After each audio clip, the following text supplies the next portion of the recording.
welcome to Two Words Wolves Pod. I'm Ren Egton. With me is Andrew Carlson of Canis Hoopus. Andrew, how you doing? I'm good, man. Good to be here once again. We got plenty to talk about, as we always do in July, correct? One of those times of years. Yeah, honestly, this is like this week with Summer League is the last like true content time we have. It kind of, once Summer League ends and really kind of once the first weekend of Summer League ends, kind of the content dries up, although we'll talk about if LeBron is going to keep giving us kind of another content news cycle after seemingly every week. We'll I guess we'll eat that up. But yeah, for now, I guess we got Summer League and LaMelo Ball to talk about. Well, here's what I'm thinking right now, right? Like July 8th, July 9th, July 10th, July 11th, early to mid-July. What were we talking about at this time of year last year? I think I was talking about I actually looked at Canis and I wrote an article around this time about how the offseason was boring and that was okay. That was my piece that I wrote about how boring the offseason was. So it could always be worse, man. We have plenty of stuff to talk about relative to that. Yeah, I'm trying to think, when did they sign Nas and Julius? So it looks like June 29th. So they did, I think they had recently re-signed Nas and Julius, and probably Nikhil was on his way out. I mean, truly a year ago, like from a Summer League lens, I think we were talking about Rob Dillingham and TJ Shannon, where those guys were going to end up. So yeah, I think, I mean, we'll dive into it later, but yeah, I mean, I think at this point in the offseason, largely the big moves have been made. Now it's weird to say that as a Wolves fan, where probably the biggest trade in recent memory happened in September with Cat for Randall, but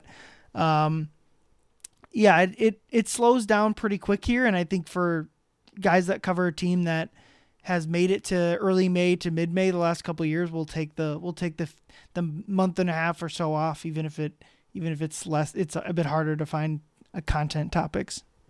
Yeah, well, and listen, like you kind of alluded to, the LaMelo Ball trade alone, I mean, the media vultures, such as you and I and many other ones out there, I mean, we'll be kind of picking that one clean until the first ball is tipped off in for lack of a better word, the first ball is tipped off in September, October. So, I'm not complaining, that's for sure, and I know we'll talk about that a little bit too, but there's plenty of meat on the bone this year, that's for sure. Absolutely. Well, before we dive into the offseason, kind of let's go with the most recent topic. The Wolves played a Summer League game today, so we have actual Timberwolves basketball, if you want to call Summer League that. Timberwolves 105, Pelicans 92. Apparently the Pelicans have not won a Summer League game since 2023, and while do I think Summer League success correlates to any sort of regular season success? No.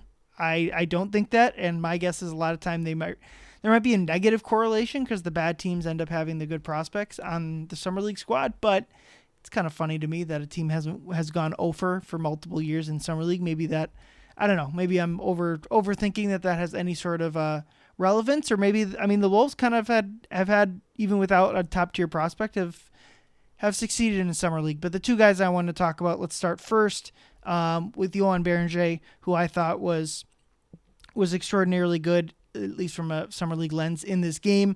Kind of reminded me of Shannon last year, where it was like, okay, Shannon, obviously different. We're also going to talk about Zyon Pullin, and maybe that's a better correlation in terms of age to TJ. But when a guy comes to Summer League and they're the type of guy of not just do they already have a roster spot locked down, but Beringer seemingly has already a rotation spot locked down. Like he's almost certainly going to 82 of 82 games is going to be in the rotation. And so when a guy like that comes into Summer League, even at the age of 20 for Joan, you kind of want to see him at some level dominate and be able to go, yeah, you're kind of too good for this stage. And I thought mostly that's what we saw in this game. 18 points, 12 rebounds, 4 blocks, only 2 fouls, which is the key for him. And the way he got his offense, I thought was a good sign. His first 3 buckets all in the first quarter were, let's see if I can recall the sequence. He had just a straight post up, into a hook shot. That was nice to see. Next was a lob dunk off a baseline inbound, and then he had a little push shot off of Zyon Pullin assist. And then I think the fourth buck in the second quarter was just fighting for an offensive rebound to extend a possession. So really impressive. I thought offensive game, and then to me the defense was just, and rebounding is what we've always seen from him. Relentless is the easy word there. And so I guess, what were your thoughts on the Beringer Summer League outing, and just kind of like what I'm almost like I'm trying to like pull back the reins on how much I think he can do coming up next season. So what do you think? I think it's exactly what you wanted to see from Joan Beringer. Like, at this point in time for me, I'm going into the season with the expectation of Joan Beringer has a very finite skill set right now. Like, he is going to be a good rim runner. He will be able to defend the rim. He's got a little bit more of an offensive bag than Rudy Gobert does, with the push shot already kind of being there, being able to have like maybe 1 to 2 post moves, where if he's going against a not elite defensive center that he can kind of go to, and be a good and kind of be a little bit of a safety blanket, man. Like, we'll talk about LaMelo Ball in a little bit, but there's a world in which LaMelo Ball makes him really, really good this season based on what we've seen from him already. And we've talked about how LaMelo. I mean, a lot of people have talked about how LaMelo can maybe make Rudy better, but I think Joan's just so interesting because outside of what Rudy can do, I think Joan's really not going to be an inhibitant of this team being able to run the floor. I actually think he's going to be able to be right there in the pace of play. And if he's in there with the second unit, which I would advocate that Ayo Dosunmu still comes off the bench, I'll kind of make that case a little bit later too. But man, I love a world where there's a minimum of Bones Highland and Terrence Shannon playing at the frenetic pace that they do, and Joan Beringer, the big man that's going to be out there at the time, is not someone that holds that back, and that's a unit that can kind of hit you in 2 waves from what the starters can provide. So, I agree with you, Ryan. I also think too, like, I believe he was a plus 14, second on the team to Nate Santos. There's a fun one. But I mean, that's what you want to see. Like, he's a difference maker. Like, not only is he going to be someone who makes a little bit of an impact on defense, a good amount of an impact on defense in Summer League, but someone who's out there and who's always going to be a threat and bring gravity with him as well. So, I mean, again, like you said, pull back the reins a little bit. I see a good backup center. It's what I see right now. Could he have a Diabate like surgence this year? Could he do something like that? Like, I think that's very much so in the cards. And that's not even just going off of today. I think that's just kind of moving forward based on what he has and what he can maybe develop into. Yeah, at the very least, it makes me feel a little bit better about him having at the very least, a 15-minute a game rotation role. I'm gonna look up how many minutes per game Rudy played last year. He played 31, so maybe closer to like 18 minutes a game if it's like literally like just a platoon swap, Rudy for Joan at the back as the center rotation. It makes me feel a little bit better, even as a guy that came in incredibly raw and is still only 20 years old. I think it makes this type of performance, as much as, and look, I'll say it, any Summer League performance should be taken with a grain of salt. Mostly, especially the good ones. The bad ones almost kind of key you in more to what a player has, but it is just Summer League. But I think, like you said, this is the type of performance you want to see. Not to bag on Rob Dillingham, but like, and they're 2 completely different types of players, so it's not even in comparison. But like, I just remember in Summer League last year watching TJ look awesome, and then Dillingham look just as lost out there as he ever was. It was just kind of like, oh, what do we? I know his rookie season was real bad, but now we're into the second year and we're still looking like if Beringer struggled like that, then you kind of you really pull back the reins, because every time the Wolves talk about this guy, they're beaming, they're over the moon with what they say about him, and obviously we take them at their word. Like they would not, like, we don't assume that they lie, right? But like I think anytime you hear that, you go, okay, but like let's actually see him play. And when he's played and stayed out of foul trouble in real games, and so far in summer league he's looked great. So I think at the very least, I don't know what his ceiling can be. I think ceiling wise, like a starting center on a playoff team in like if in a few years when the Wolves have moved on from Rudy, or Rudy's just straight up moved on from the NBA, just because of natural age out. I think that's the type of player Beringer can be, and for now they just need him to play 15 to 20 minutes. Well, and just I think the Wolves' calculus is very fair with him to slide him into a backup role this year and kind of take on more responsibility. Like, how many times have we seen just like this super easing along of young players that drives fans crazy? I mean, obviously that's kind of happened with players who maybe have been underwhelming when they've been given a bigger role. But I mean, Joan, like you said, Joan's been talked about like he can very much so be this guy. And I mean, look at other guys around the league that last year. I mean, I mentioned Diabate, but like Keita in Boston too. Like that's another one where it's like, these guys they're not the most skilled bigs. They're not going to go score 30 points maybe, but can they make an impact because they work hard and they do have some of these physical tools? Like these rotation big men can certainly come in and do something in an NBA rotation. And certainly when you're the Wolves and you're already kind of up against the second apron like you are, your calculus with Joan is very fair. And I think if you're Chris Finch, who is sitting with Bones Highland today, courtside, I think you come away like exactly how you wanted to. Like you're not like, sure, you're probably pretty happy. You're definitely not disappointed. Like you're right on track with this guy, and you're probably pretty excited to get him in the lineup. Like I said, next to an IO or next to a TJ,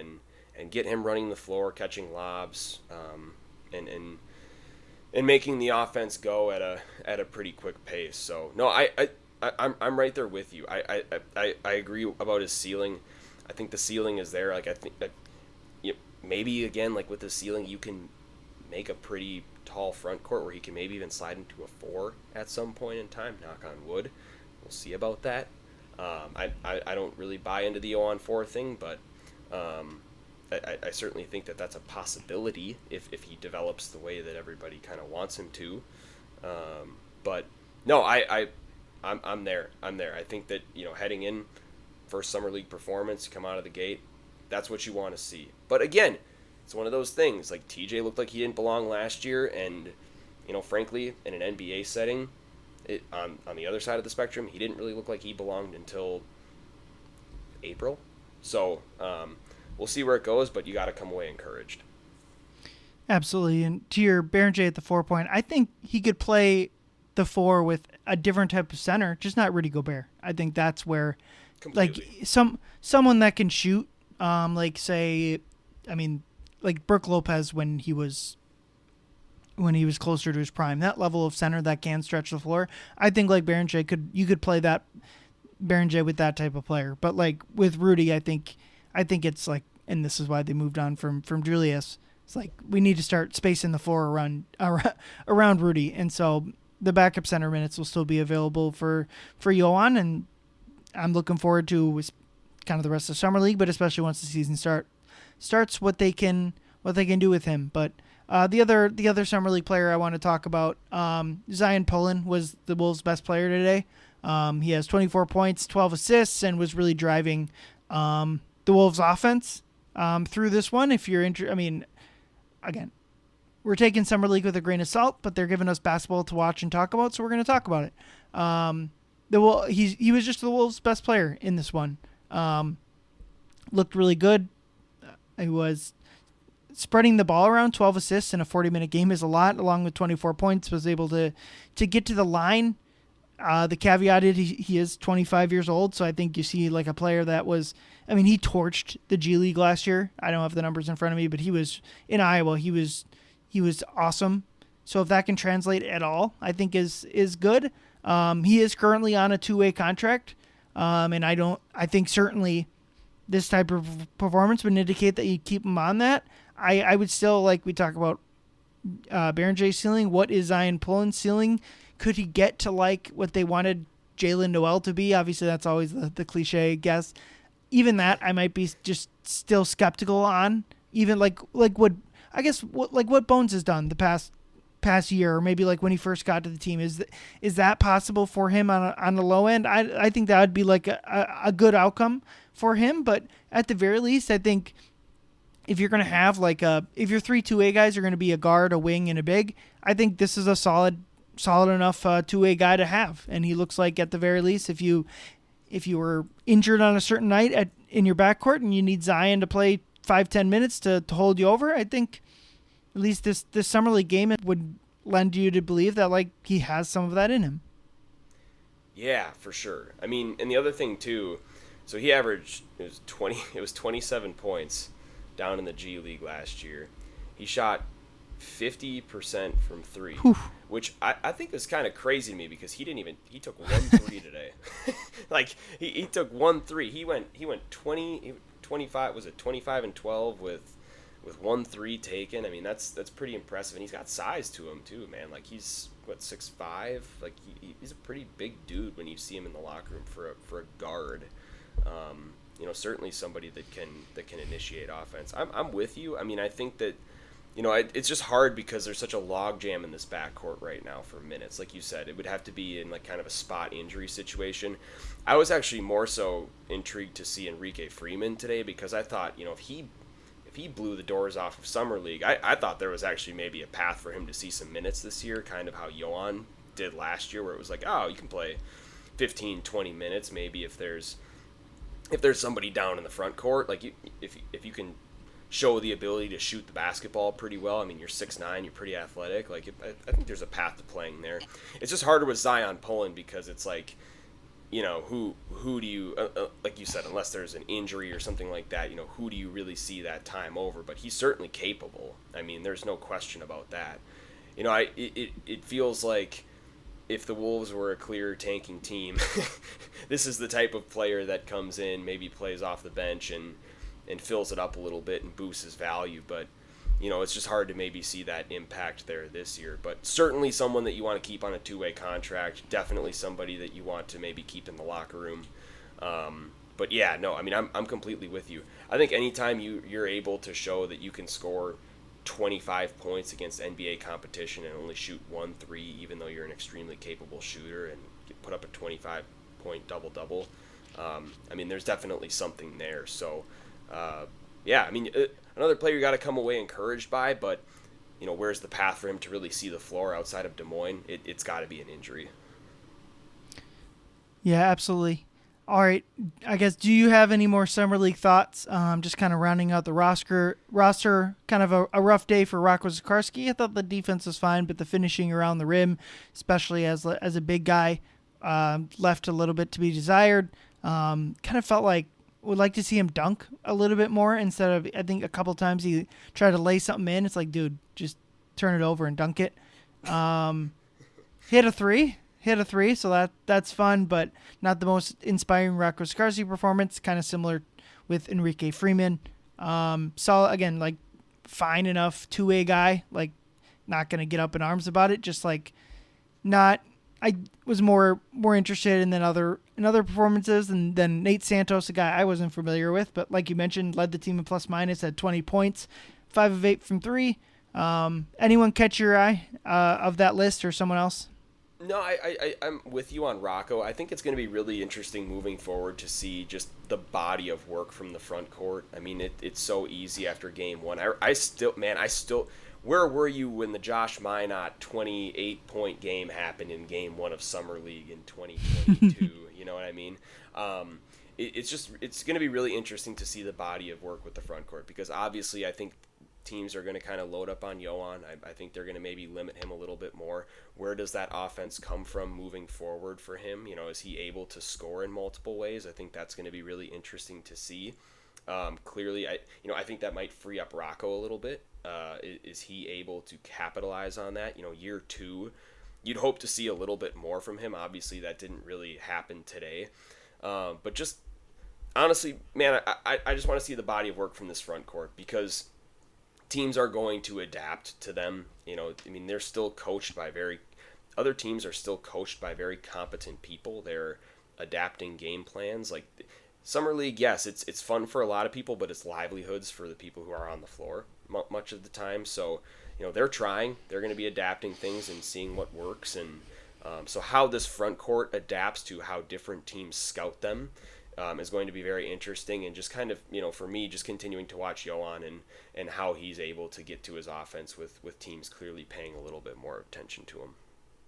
Yeah, and one play from a playmaking sense that I saw Beringer made was, I think it was Pullin at the ball, and Hunter Dickinson came up on a screen, and so Pullin hit Beringer in the short roll, and Joan immediately found the open shooter for a three. And that's a good sign, because like if he's going to play minutes with Ant or LaMelo on the court, which I'd imagine the Wolves are going to have one of Ant or LaMelo on the court for a large portion of these games, he's going to have to be able to make that play. So it was good to see him make it in a summer league sense. But I'll just add one more thing, Ryan, because Dane Moore did tweet out that Isaiah Evans was on his flight to Las Vegas, and it's like, if this trade does get finalized, like if he is officially a member of the team, I don't know. I don't know how that works. Is that something where he's able to get added to the roster? Is that something where he'd be able to play a little bit? I don't know. I think that's definitely going to be something to follow. I do think,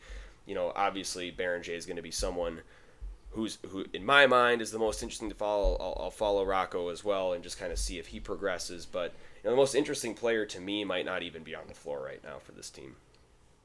Yeah, very true. Unfortunately, the trade is still hung up in legalese. I think, like from the Wolves' sense, it could, like today was the day that they could finalize it. But I think what happened is the Miles Bridges to Phoenix trade has something where it can't be finalized until either Friday, Saturday, Sunday, or something. Like this single trade is like getting a bunch of stuff like added on top of it, it's like and so every new. Now. Yeah, and it's like, I mean, from the Wolves' sense, it's two separate trades. From Charlotte has now, it's the LaMelo trade for them, but it's also the Miles Bridges trade for them. To the original Julius Randle trade, Chicago was in it with Nick Claxton. I think they still have Nick Claxton, but like there's something where it can't be finalized. So unfortunately, until the trade is finalized, Isaiah Evans, and it's a bummer that he can't be out there. What I would say about that is just like, why not, if from summer league, just let these guys play? Like this is ridiculous, man. It's so stupid. The fact that we're not. I mean, people do it. The number one sense of complaining about this is that players aren't wearing their team's hats on draft night, but it's all part of the same issue. It's like, this is actual crucial development time for someone like Isaiah Evans, who is probably not going to be a consistent rotation player this year, but I'm not ruling him out seeing game action. Like they're running the same offense out there. Like these are important reps for players to be able to develop. Like what are we doing here? This is insane to me.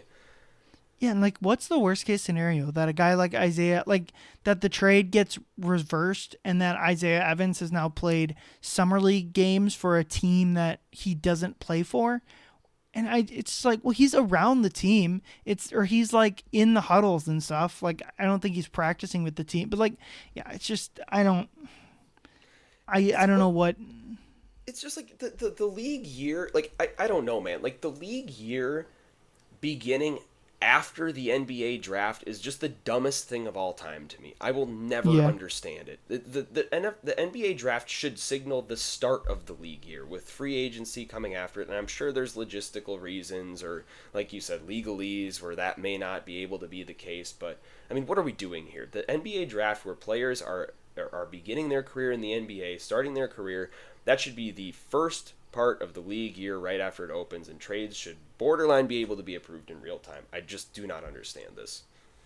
Yeah, the pending stuff is insane, and what the Wolves, then Jarrett Culver of all people didn't get to play in summer league because the Wolves had traded a person, so it got hung up. I don't know. Let's leave summer league behind just because.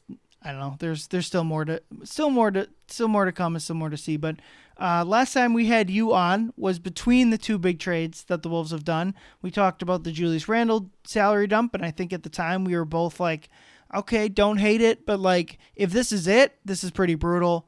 If they can flip it into something else, the quote unquote flexibility, then this is solid enough.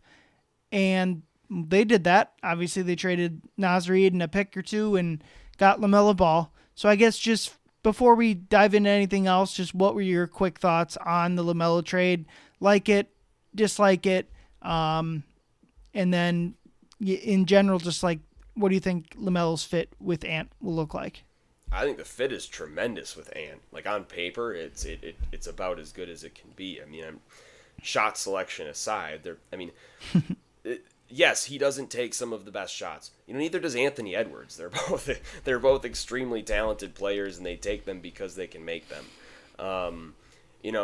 The durability stuff continues to be a concern with me. There's no question about it, especially with the Wolves now. They've played, close to 100 games every single year now for the last 3-4 years.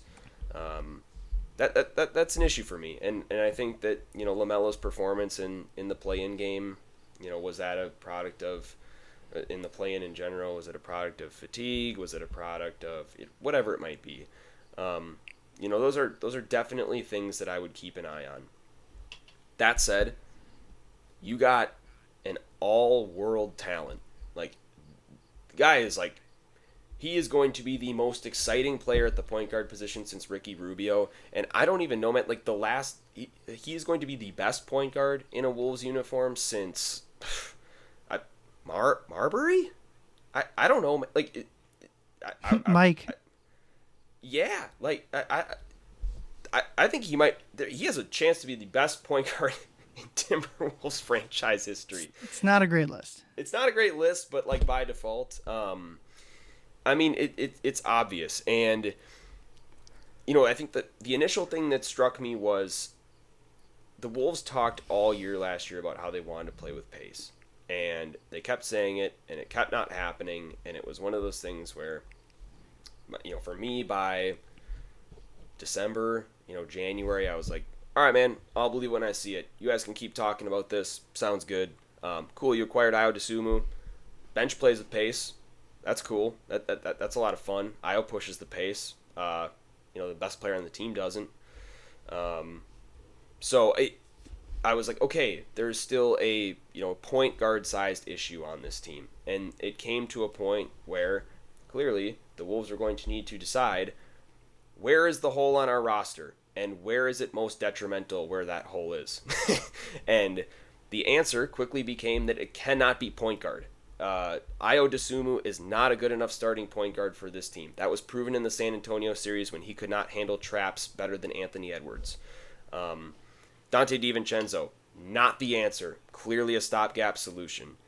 They needed a guy, man, and they went out and got one of the best talents in the NBA at the position. And for the price that they paid, Naz Reid, salute to you. A great guy, someone who was an unbelievable person for this organization. That's a low price to pay for someone like LaMelo Ball's talent. And that's the question is just durability at this point. Now, my concerns. This team is still on paper not able to rebound. They just aren't. If we're going with the hypothetical starting lineup of LaMelo, Ant, Ayo, Jaden, and Rudy, that's not a good rebounding team. It just isn't. And you know what? It probably wouldn't have been a good rebounding team if Naz Reid was the starting four too. I've been on record and I've said it all along, Naz Reid not a good rebounder either. So my question is how does this team rebound the basketball? LaMelo, he's got the size. Ant has the size. Ayo is a solid rebounder for a guard. Jaden can rebound when he wants to. The question is just consistency. Does this team want to rebound the basketball? Rudy Gobert, for his size, good rebounder. I would say elite at times. Controls the glass on many occasions. Has the tendency to disappear on the glass too. I mean, like there's no one in this lineup that you can point to and say, yes, I believe that this team can consistently end possessions. So that is my main concern, kind of moving forward with this projected starting five. Do you want me to make the case for Trey Lyles to start now or later? What the hell is that? You want Trey Lyles to start? I do. And here's why. I think that this team, this starting five, is going to be good enough offensively to where you can plug somebody like Trey Lyles in and it's not going to really hurt anything. Thing about Trey Lyles for me, the criteria I would look for: can they hit a three? Trey Lyles can hit a three. He's a 35% three-point shooter. Last season he was in the NBA. Are they an offensive embarrassment or problem? Trey Lyles is not an offensive embarrassment or problem. He was like a 7-point-a-game scorer when he was with the Kings. Do they play hard? Trey Lyles does play hard. There is no question about that. What I am looking for the four in this lineup is someone who has size, who can contribute to rebounding the basketball, and plays hard. I'm looking for a great value Taj Gibson, man. Like that's what I'm looking for, who can hit a three. That's my thing. And also too, for me, I would love an Ayo Dosunmu six man. I do not think he would be used correctly at the three. And frankly, like I could get behind Jaden at the four, I really could. I have just legitimate concerns about how this team could be played in a postseason situation with that starting five. I just do. Like, I think in the regular season, you can get by with it, address it at the trade deadline, as many people have talked about. I do just think it's a little bit more sustainable with this team if you keep Jaden at the three as a wing stopper. You have Ant with a little bit more defensive bandwidth that's freed up now. And you kind of go back to having that dual wing stopper combo who can be physical, with good ball handlers, and be very, very switchable, and use Jaden where he's advantageous and use Ant with him where he's advantageous, and let the big boys bang their bodies around down low, man. Like, let them play hard and bang bodies, and let Jaden and Ant come in waves, and Ayo coming off the bench. I mean, he's getting paid $22.5 million a year. That's about what Nas was getting paid to be the sixth man for this team, and you have a group of three guards with Joan Beringer. Like, let Ayo play the three off the bench. Let Bones and TJ and Ayo run together and play fast with Joan off the bench and run wild from there. But it's not going to happen. I just think it should be. There you go. It's not going to happen. I know it's crazy. I just, the concerns are there for me to the point where I'm like, this guy plays hard. He's got size. He's your traditional four. He can hit a three. For regular season basketball, I think it would make sense. But that's my case. If you'll allow me to refine your take where I can kind of get somewhat closer to you, is that Trey, as the roster currently stands, Trey Lyles should play the most minutes at the four of anyone. If that was your take, I would be closer to what you're saying. I just think starting is not what I would say. But like I don't disagree that he, as the roster currently stands, might be a rotation player, but I also kind of think it's important to remember that he's a minimum player that wasn't playing in the NBA last year. So at a certain level, I think you should probably temper expectations on Lyles a little bit. But I think what you're touching on is this feeling of the roster is incomplete at the moment. It was incomplete the moment they traded Julius, and so when you made a 1-for-1 trade player-wise, you didn't fix the problem of.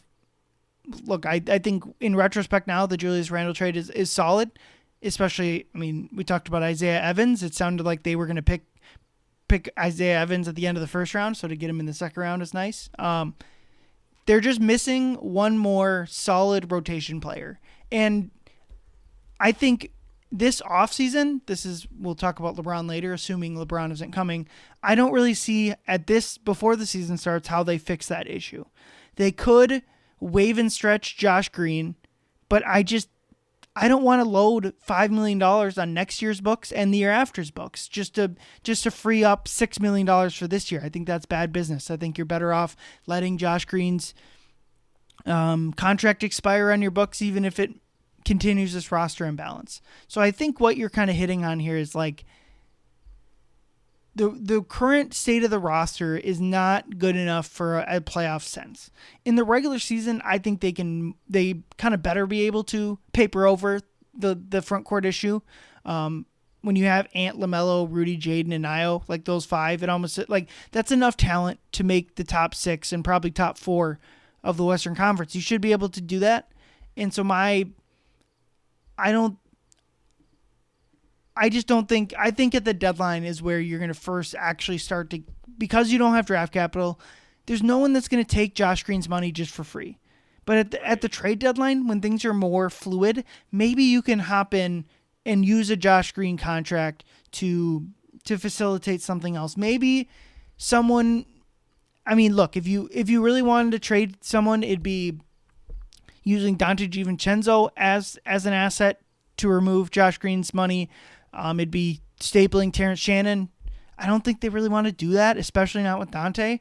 And so I just think, look, next offseason, let's just say the Wolves add no one except at the minimum, and they roll into next offseason. Well, Josh Green's money come off the books.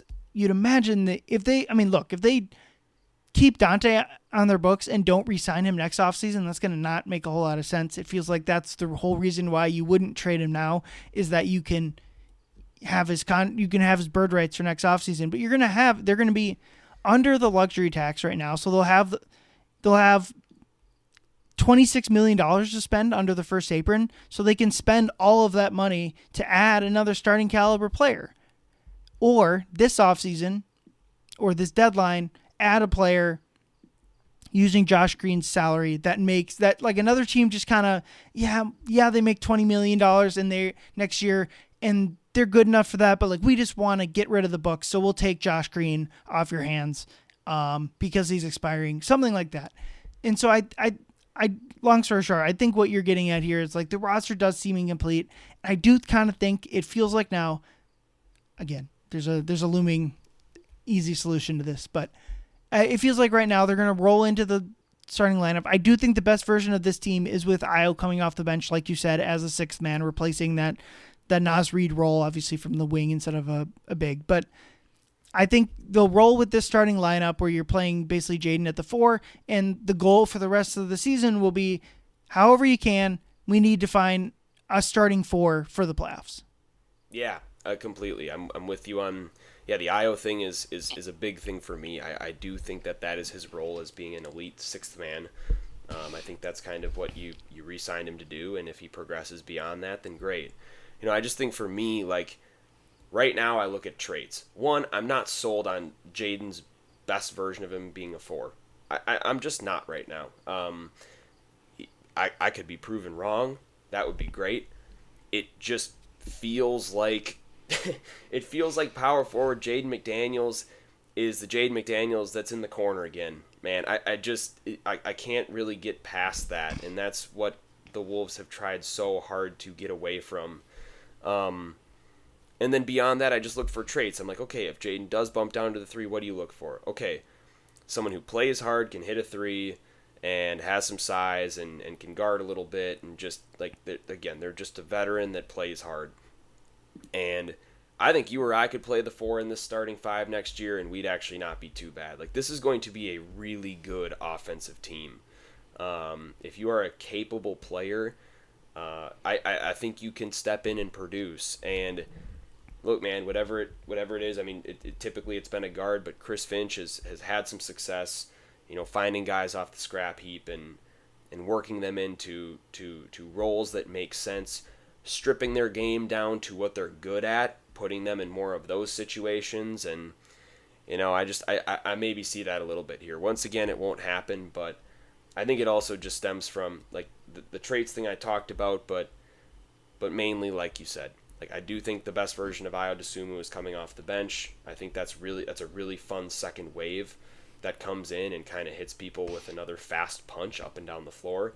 And then just being a little bit skeptical of Jaden at the 4. I'm not there yet. I'm not sold on this team being a good rebounding team, and something that teams just can't take advantage of. I think we're going to get, maybe 10, 15 games into the season and say, man, this type of team is going to be a problem for this Wolves team. Like, I do. There will be some teams that kick their ass a little bit, and we'll say, ooh, man, this could be a problem in April. This could be a problem in May. And so that's what I get a little skeptical of.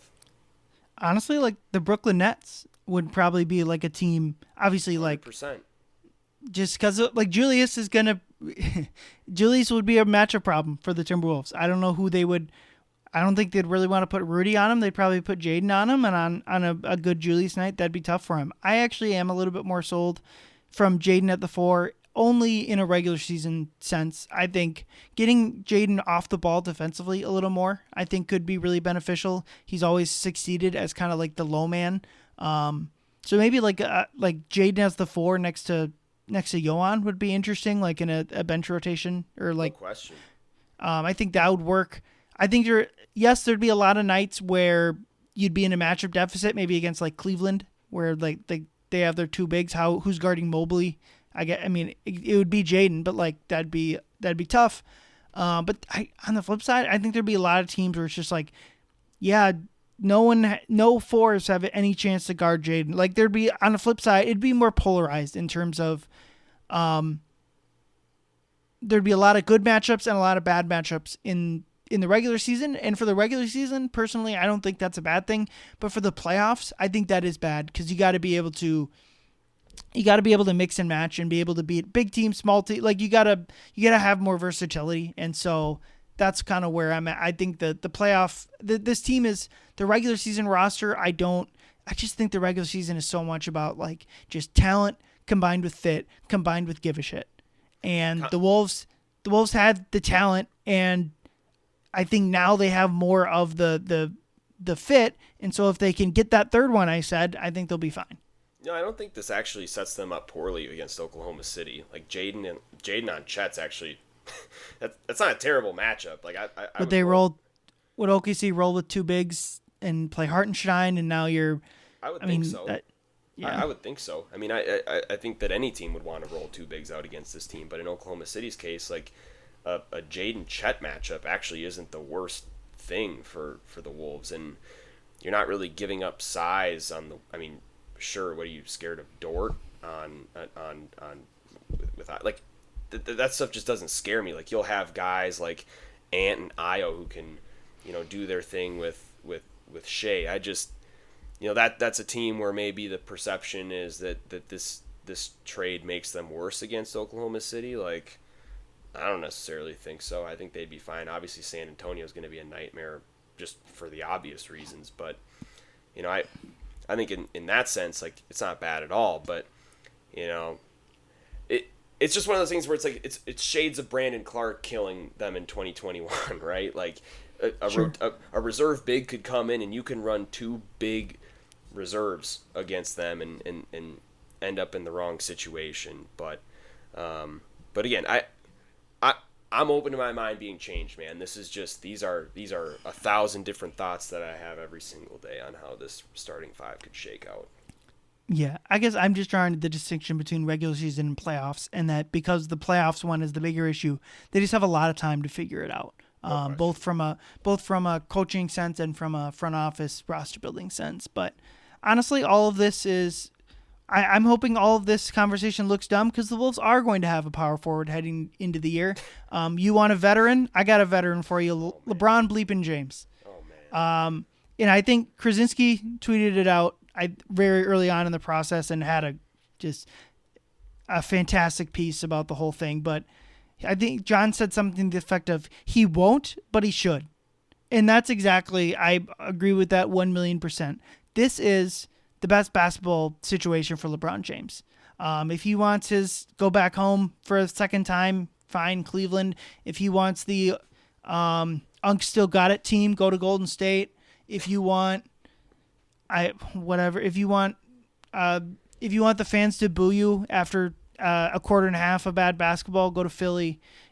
What was the other team that was in the top 5? Oh, Miami. If you want to play on a team with only 2 other good players, that's a nightmare go to Miami. Situation, man. Like, why on earth would you go to Miami? Apparently Denver's already out. If you don't want to play any defense, go to Denver. But if you want to win a title and be the best player of all time, come to Minnesota, man. Like the all this stuff we talked about with them missing a 4 all goes away if you just slide LeBron James into this roster. The roster makes just so much sense. I would like. I think the current version of this roster is better than last year's just because it fits better, but I certainly think it would still be a good step behind OKC and San Antonio and probably what we saw from the Knicks too in the finals. But like if they add LeBron I would shoot them right up in the same class as everyone else, as any team. And so like, and if he were to come to Minnesota and win the title, like some people already have LeBron as the best player of all time. I don't necessarily even disagree with that idea. But like if you win the title with Minnesota, who's recently, not that the Wolves have dug out of the basement, but like, I mean, it's the Tom Brady Tampa Bay Bucks moment. Like the Wolves and the Buccaneers have like the worst regular season win percentage of any male sports team. And Tom Brady like secured his GOAT status by winning one with the Tampa Bay bleeping Buccaneers. I think the same opportunity is there for LeBron with the Wolves.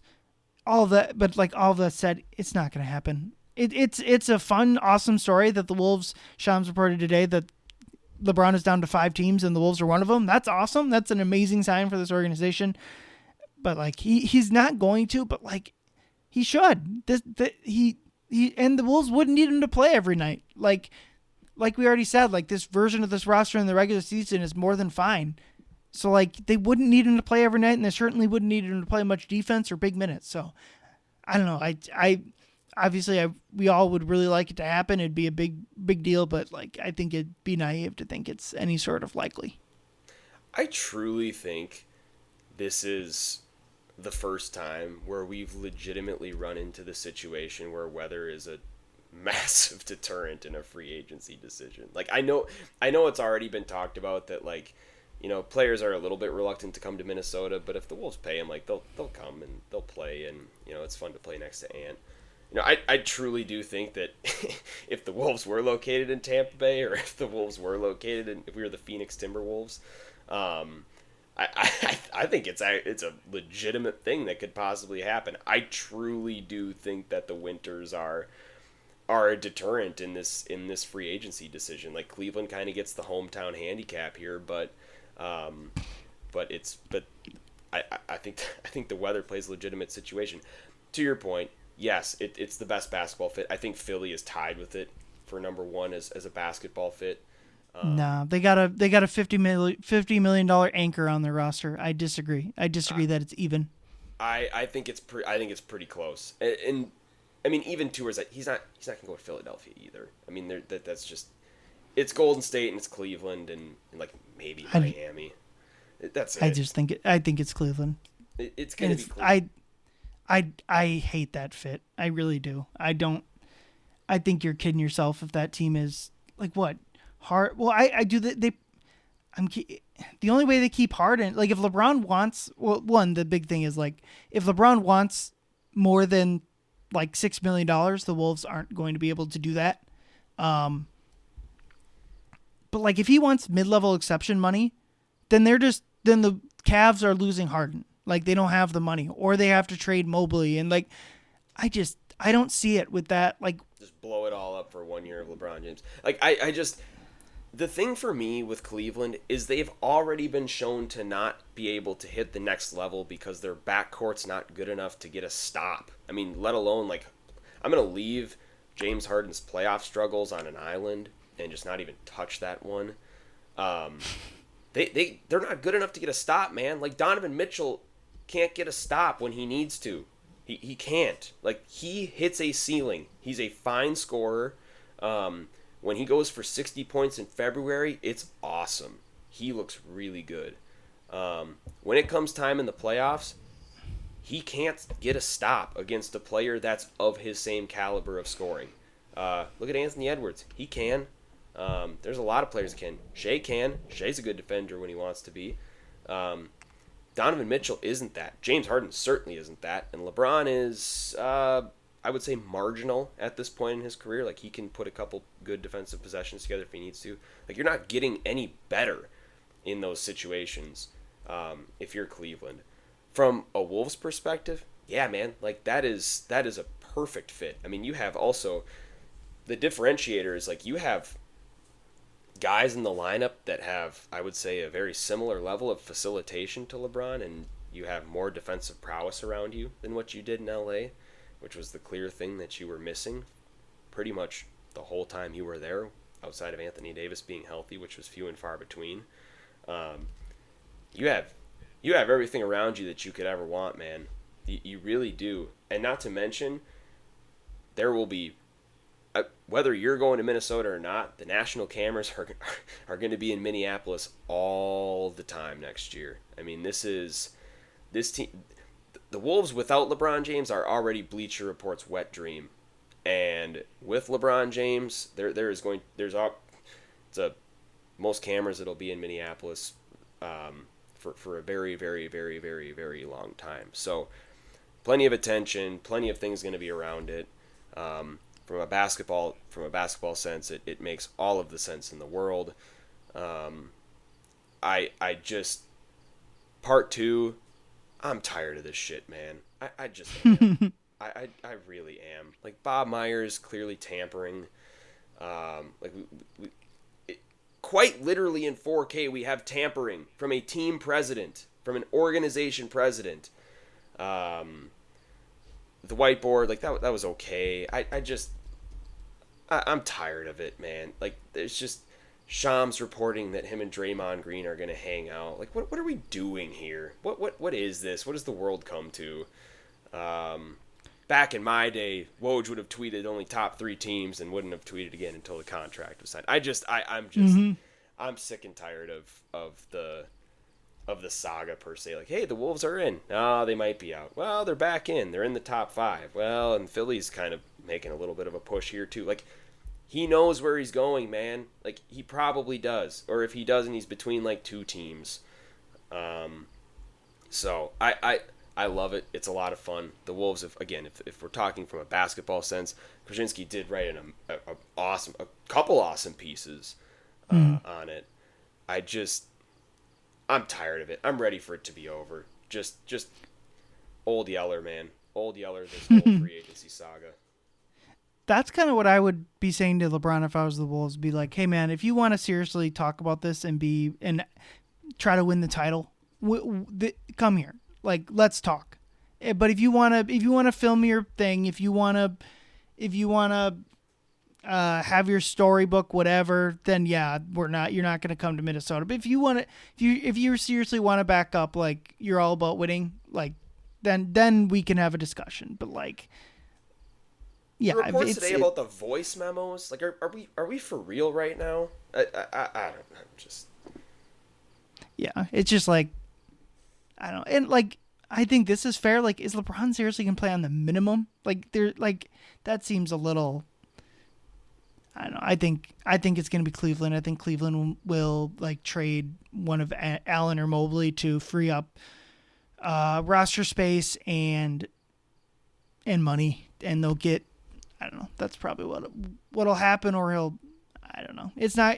Sportsbooks had it at like 2% odds for the Wolves. It's probably right. But I think there's value just being included on the list for the greatest player of all time. So it's kind of fun in and of itself. But Andrew, any more fleeting Wolves thoughts before we wrap it up?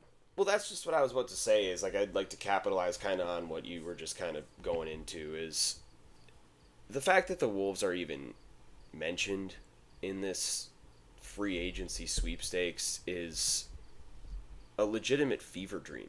I can't believe that it's actually happening.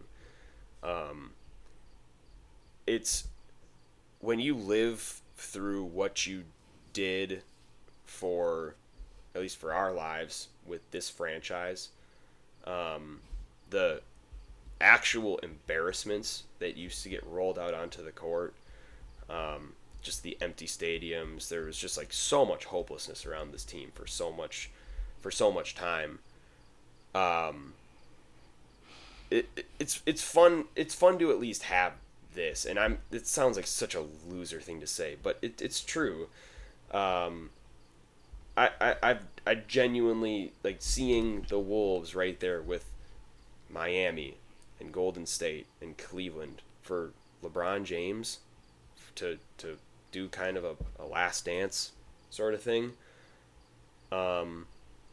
That's really cool. That's something that we at minimum, when he doesn't end up signing with the Wolves, something to maybe zoom out and just kind of say, yeah, that's pretty cool. Like it's kind of fun to have that at minimum. And so this is the reality of the team, man. You have a polarizing player like Anthony Edwards, someone who's just beaming with popularity that people want to be around, that's fun to watch on the court, that's obviously one of the elite players in the game, and now you have LaMelo Ball coming. Like, this team is showtime now, at minimum. If they win 45 games, it's at least going to look good. If they win 60 games, this is going to be a hell of a ride.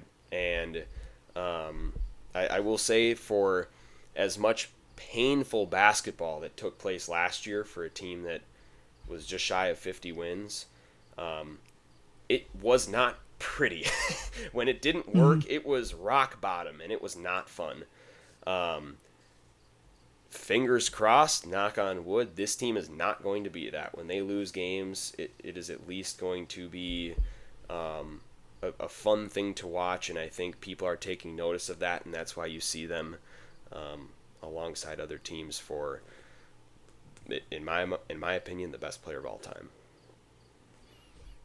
Yeah, and it's going to be, I think you mentioned totally right, like last year was a bit of the roster was kind of broken last year, and so the fact that even with that roster, they were able to kick the butts of the Denver Nuggets, even with half their roster out, it's a testament to what they were able to build, and even against San Antonio, they brought that series to 6 games with an undermanned roster, even if it was a kind of a disaster series on top of it, but yeah, it's a fun time to be a Wolves fan, even if we're just in summer league mode now.